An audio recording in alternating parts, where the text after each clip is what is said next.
Alhamdulillahi Rabbil Alamin. Innal hamdalillah nahmaduhu wa nasta'inuhu.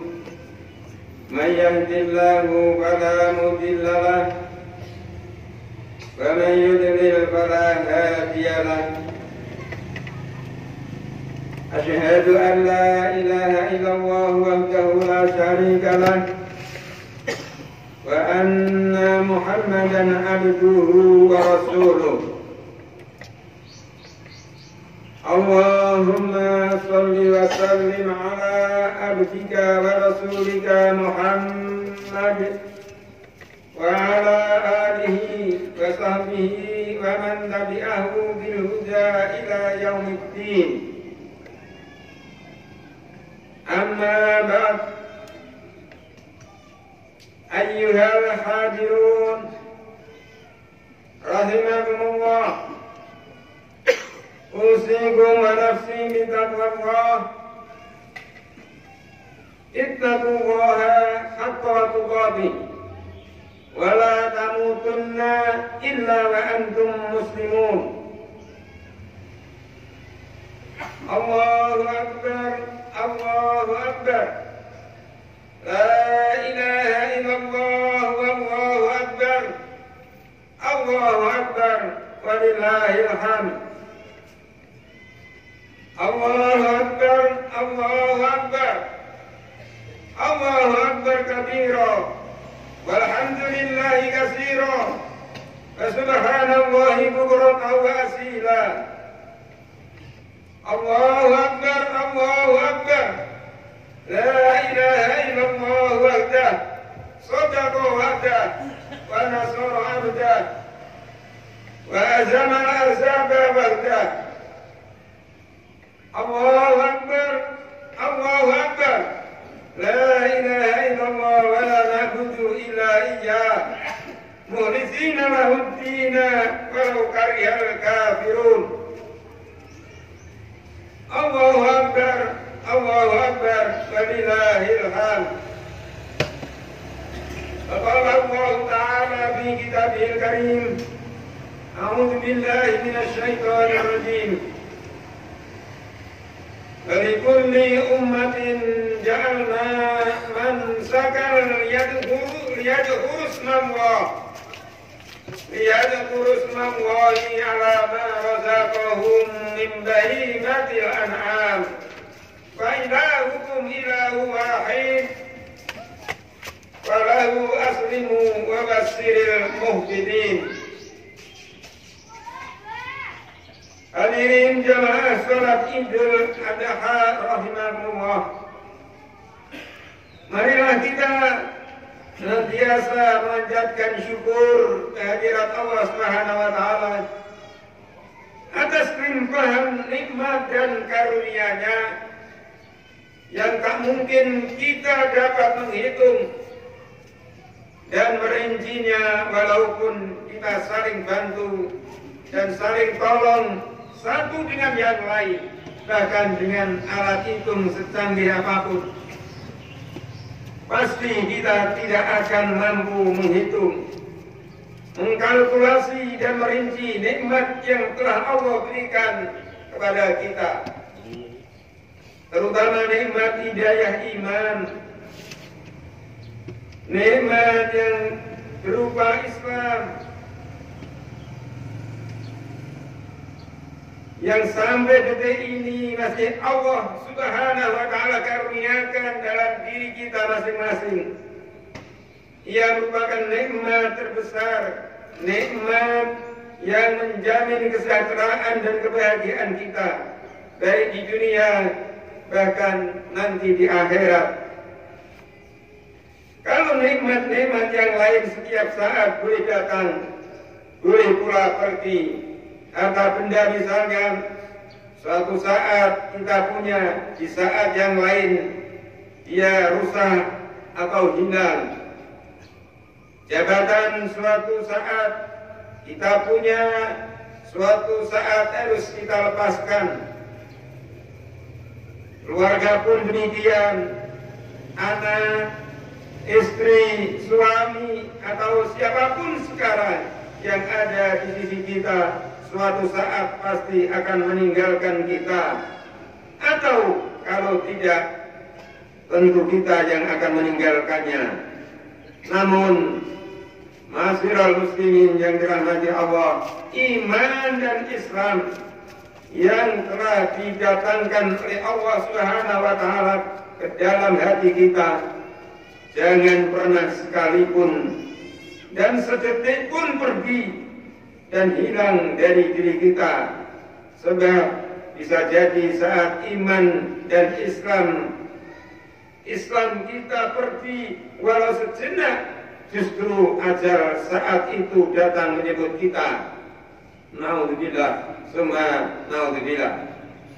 Kita mesti selalu tanamkan dalam di hati kita wasiat Allah Subhanahu wa taala, wala tamutunna illa wa antum muslimun. Dan janganlah sekali-kali kamu mati kecuali dalam keadaan beragama Islam. Kalau kita mati tidak beragama Islam, kita termasuk orang-orang yang merugi. Wa may yabtaghi ghairal Islam dina wa la yuqbala minhu wa huwa fil akhirati minal khasirin. Dan siapa yang memilih agama selain agama Islam, maka yuqbalu minhu, maka ditolaklah agamanya itu. Wa huwa fil akhirati minal khasirin, dan di akhirat termasuk orang-orang yang merugi. Maka alhamdulillah sekali kita Islam masih melekat pada diri kita ini.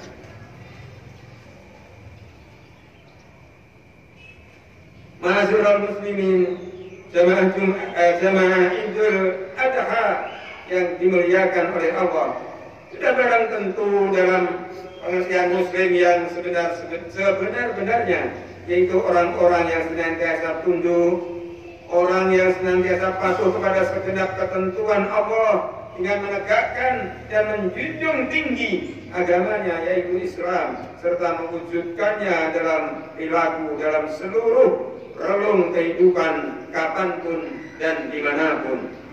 Oleh karena itu, marilah kita syukuri dengan menjaga secara sungguh-sungguh keistiqomahannya, bahkan kita tingkatkan kualitasnya sampai saatnya nanti masing-masing kita dipanggil kembali oleh Allah Subhanahu wa taala, entah kapan waktunya, entah di mana tempatnya, entah bagaimana caranya, yang kesemuanya itu hanya Allah Subhanahu wa taala yang mengetahui.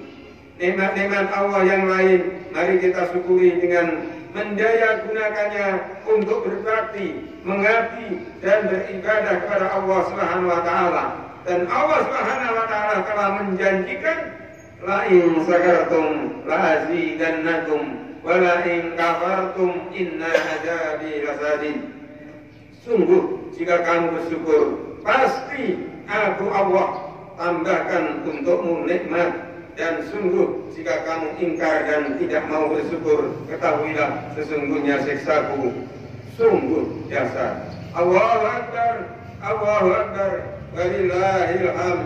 Hadirin jamaah salat Idul Adha rahimakumullah. Allah Subhanahu wa taala telah menginformasikan kepada kita bahwa seluruh umat manusia, dari umat Nabi Adam alaihissalam, umat Nabi Idris alaihissalam, umat Nabi Nuh alaihissalam, dan seterusnya sampai dengan umat Musa alaihissalam dan Isa alaihissalam, yang terakhir umat Nabi Muhammad sallallahu alaihi wasallam telah disyariatkan untuk berkorban kepada Allah Subhanahu wa taala. Maka bagi kita yang mampu, mestinya kita harus berkorban kalau mampu. Tetapi kalau kita tidak mampu, kita mendapatkan daging korban. Syariat Islam itu mudah. Bagi yang mampu puasa, diwajibkan puasa. Tapi kalau tidak mampu, tidak usah puasa. Termasuk sholat. Bagi yang mampu sholat berdiri, berdiri tidak bisa, duduk tidak bisa dengan berbaring tidak bisa dengan isyarat mata, dengan kedip-kedip sudah nggak bisa ya disolati. Ma'asyiral muslimin yang dirahmati Allah, Nabi Ibrahim alaihissalam adalah satu di antara 5 nabi yang bergelar ulul azmi. Di samping Nabi Nuh alaihissalam, Nabi Musa alaihissalam, Nabi Isa alaihissalam, dan Nabi Muhammad sallallahu alaihi wasallam. Ada pula apa yang menjadi sebab gelar ulul azmi itu disematkan kepada Nabi Ibrahim adalah karena mereka diuji dengan ujian yang berat namun tetap tegar. Diuji dengan ujian yang berat tetap tabah, kuat, sabar, dan tetap istiqomah untuk menjalankan perintah yang maha rahmah dan menghadapi umat dengan ragam tabiat. Pengorbanan yang amat besar itu bagi mereka, bagi Nabi Ibrahim kecil belaka, karena tak ada yang patut dibesar-besarkan kecuali yang maha besar, yaitu Allah Subhanahu wa ta'ala. Maka dalam Al-Quran surat Al-Ahqaf ayat 35, A'udzu billahi minasyaitonir rajim, fasbir, maka bersabarlah engkau Muhammad, kama sabara ulul azmi minar rusul, sebagaimana kesabaran rasul-rasul yang memiliki keteguhan hati. Wala tastajil lahum, dan janganlah engkau meminta agar adab itu disegerakan untuk mereka. Bagaimana Rasul ulul azmi lainnya, karakter Nabi Ibrahim alaihissalam tidaklah didapat begitu saja, namun ia mesti melakukan ujian kehidupan yang panjang. Dari situ Ibrahim tampil sebagai sosok Ibrahim yang kita kenal, Ibrahim yang sabar namun pantang surut ke belakang dan terus melangkah ke depan berdasarkan petunjuk Tuhan.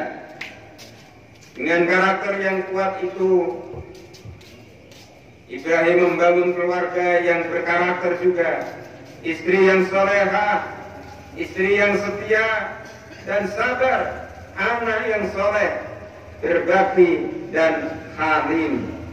Di luar ujian kehidupan, Ibrahim dengan ayah dan kaumnya yang menentang dakwahnya itu, ada ujian pribadi bersama istri yang amat dicintainya, yaitu Sarah. Setelah puluhan tahun menikah, sepasang suami istri ini tak kunjung dikaruniai buah hati. Atas persetujuan dan anjuran dari Siti Sarah, Ibrahim menikah lagi dengan seorang wanita yang soleha, yaitu yang bernama Hajar atau Siti Hajar. Dari pernikahannya dengan Siti Hajar inilah seorang anak laki-laki yang soleh lahir di dunia ini, yaitu Ismail. Tanpa disangka, Siti Sarah, istri Ibrahim yang pertama, di kemudian hari juga melahirkan seorang anak laki-laki yang bernama Ishak, yang juga Nabi juga. Ibrahim dikaruniai buah hati setelah dalam ikhtiar, doa, dan penantian yang sangat lama, yaitu setengah abad setelah menikah. Kesabaran itu pun berbuah manis. Ibrahim dikaruniai anak-anak yang soleh. Bahkan anak-anak ini telah menjadi nabi-nabi berikutnya. Dari garis keturunan ini pula telah lahir seorang nabi dengan akhlak yang agung, penutup dari para nabi, yaitu Rasulullah Muhammad SAW. Rupanya ujian dari Allah Subhanahu wa Ta'ala untuk Ibrahim masih berlanjut setelah dikaruniai anak yang pertama bernama Ismail, yang kehadirannya telah dinanti selama setengah abad itu. Harus pula ia ikhlaskan, yaitu Ismail untuk dipersembahkan kepada Allah dengan cara disembelih. A'udzu billahi minasyaitonir rajim. Rabbi habli minas shalihin. Abasarnahu bi ghulamin halim. Falamma balagha ma'ahu sa'ya qala ya bunayya anni ara fil manam anni adbahuka fandur madza tara. Qala ya abati fa'al ma tu'maru satajiduni insyaallahu minas sabirin. Ya Tuhanku, anugerahkanlah kepadaku seorang anak yang termasuk orang yang soleh, maka kami Allah beri kabar gembira kepadanya dengan kelahiran seorang anak yang sangat sabar, yaitu Ismail. Maka ketika anak itu sampai pada umur yang sanggup berjalan bersamanya, sanggup diajak bekerja, berusaha, Ibrahim berkata, wahai anakku, sesungguhnya aku bermimpi bahwa aku menyembelihmu, maka pikirkanlah pendapatmu. Kemudian Ismail menjawab, wahai ayahku, lakukanlah apa yang diperintahkan Allah kepadamu. Insya Allah engkau akan mendapatiku termasuk orang-orang yang sabar. Surat As-Saffat ayat 100 sampai dengan 102. Dengan kaum muslimin yang berbahagia rahimahumullah, dapat kita bayangkan bagaimana perasaan Ibrahim di kala itu setelah ujian demi ujian dilaluinya dengan penuh kesabaran. Ini tiba saat kegembiraan sebagai seorang ayah itu datang, tapi tak lama harus ia lepaskan demi melaksanakan perintah Allah, perintah Tuhan. Ikhlas menyembelih harta yang paling berharga di dunia demi Allah semata. Anak laki-laki itu Ismail memiliki sifat yang halim, satu sifat yang melampaui kesabaran. Tidak hanya sabar, kalau sabar itu lebih cenderung sebagai sebuah respon atas peristiwa yang menimpa seseorang. Sementara itu kalau halim adalah manakala sabar tidak hanya sebagai respon mata, tapi telah menjadi sikap hidup, menjadi karakter habitus seseorang. Dalam hal ini Ibrahim melalui akhlaknya telah berhasil mentransfer nilai-nilai kehidupan kepada putranya, yaitu Ismail. Ayah dan anak ini berserah diri kepada Allah. Dibaringkannya Ismail dengan pipi terletak ke bumi supaya memudahkan Ibrahim melangsungkan pisau ke atas leher Ismail. Kala Ibrahim mengacungkan pisau yang telah tajam itu, Allah Subhanahu wa Ta'ala menyeru, wahai Ibrahim, sesungguhnya telah engkau benarkan mimpi itu. Kami beri ganjaran kepada orang-orang yang berbuat kebajikan. Sesungguhnya ini benar-benar suatu percobaan yang nyata, dan telah kami tebus dia, anak itu, dengan seekor sembelihan yang besar, dan kami tinggalkan sebutannya pada orang-orang yang datang kemudian. Salam sejahtera atas Ibrahim. Jemaah muslimin muslimah yang berbahagia rahimahumullah, pengorbanan yang mengharukan dalam kisah keluarga Ibrahim ini pun menjadi kekal abadi. Ia menjadi salah satu syariat agama yang terus dilakukan secara turun-temurun. Salah satu pengalaman Ibrahim dan Ismail yang diganggu oleh setan di tengah jalan, hendak tempat penyembelihannya pun diabadikan menjadi bagian dari manasik haji, yaitu lempar jumroh. Lempar jumroh di Mina. Ujian yang amat tinggi dari Allah untuk Ibrahim pun adalah niscaya salamun ala Ibrahim, salam sejahtera atas Ibrahim. Nabi seikhlas, Nabi yang ikhlas. Sekilas kisah ini banyak nilai-nilai kehidupan yang dapat kita ambil.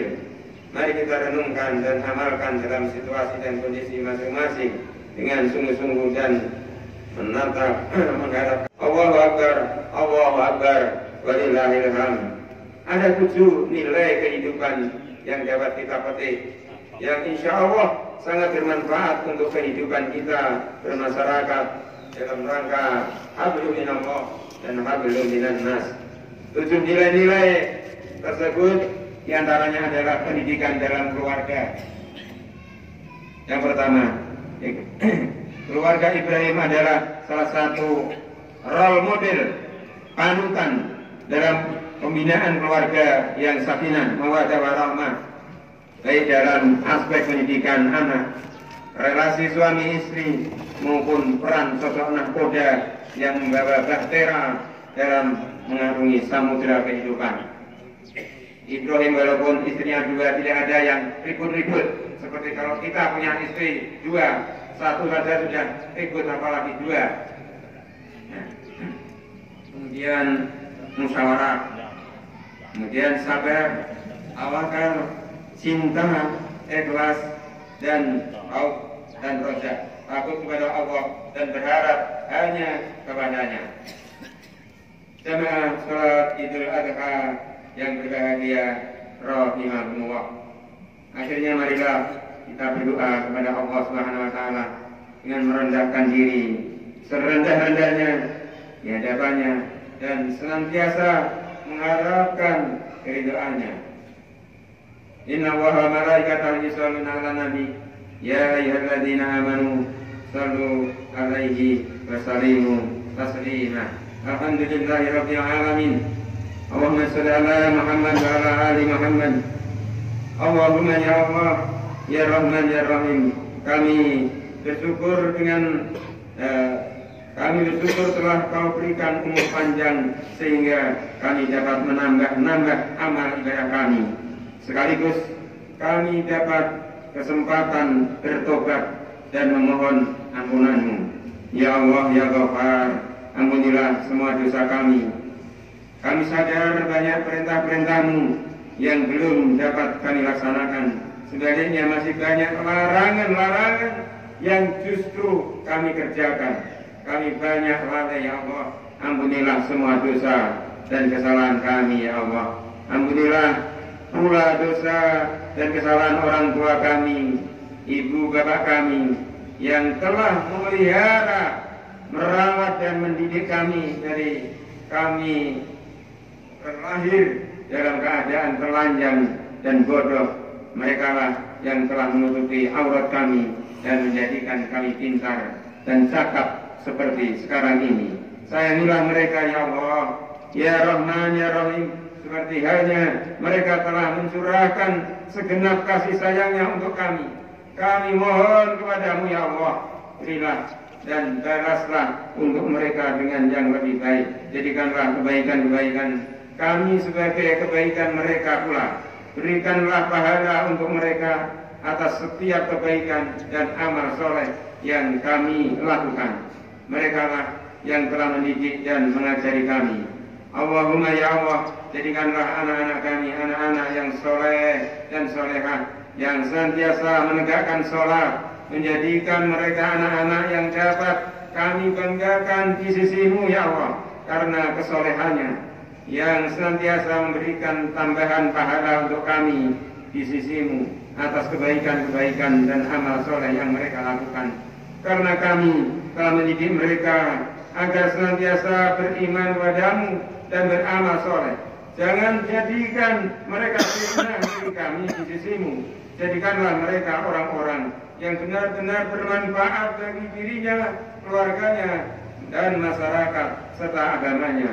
Allahumma ya Allah, kuatkanlah Islam dan Muslimin, baik di negeri kami maupun negeri-negeri yang dihuni kaum Muslimin. Hindarkanlah dan tolonglah kami dari saudara-saudara kami kaum Muslimin dari kejahatan dan kezaliman orang-orang yang dengki dan memusuhi Islam dan Muslimin dimanapun berada. Berikanlah hidayah kepada siapapun yang memusuhi Islam dan Muslimin. Ya Allah, lembutkanlah hati mereka kepada Islam dan Muslimin, atau hancur dan binasakanlah mereka musuh-musuh Islam dan Muslimin. Ya Allah, jadikanlah para pemimpin kami pemimpin yang amanah, yang bisa dipercaya, yang tidak membohongi dan mengkhianati rakyat, yang telah memilih mereka karena janji-janjinya. Pemimpin yang benar-benar menyadari bahwa di pundak mereka adalah tanggung jawab untuk mensejahterakan rakyat yang suatu saat akan mereka pertanggungjawabkan di sisimu. Rabbana taqabbal minna innaka antas samiul alim wa tub alaina innaka antat tawwabur rahim. Rabbana hab lana min azwajina wa dhurriyyatina qurrata a'yun waj'alna lil muttaqina imama. Rabbana la tu'akhidna in nasina aw akhtana. Rabbana wa la tahmil alaina isran kama hamaltahu 'alal ladzina min qablina. Rabbana wa la tuhammilna ma la taqata lana bih wa'fu 'anna waghfir lana warhamna anta maulana wansurna 'alal qaumil kafirin. Rabbana atina fid dunya hasanah wa fil akhirati hasanah wa qina adzabannar. Subhana rabbika rabbil izzati amma yasifun wa salamun 'alal mursalin walhamdulillahi rabbil alamin. Assalamualaikum warahmatullahi wabarakatuh.